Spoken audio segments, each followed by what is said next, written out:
ડીસાના elevated bridge પરથી પડતા ધોધે લોકોમાં ચિંતા વધારી।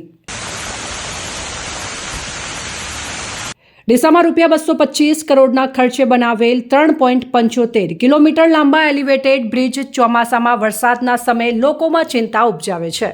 આ એલિવેટેડ બ્રિજ પર વરસાદી પાણીના નિકાલની યોગ્ય વ્યવસ્થા ન હોવાથી ભારે વરસાદના સમયે 108 પિલરના જોઇન્ટ્સમાંથી મોટા પ્રમાણમાં પાણી ધોધની જેમ વહે છે। હાલમાં વડોદરામાં ગંભીરા પુલ તૂટી પડવાની ઘટના બાદ રાજ્યભરમાં પુલો અને ઓવરબ્રિજની ગુણવત્તા અંગે પ્રશ્નો ઉઠ્યા છે।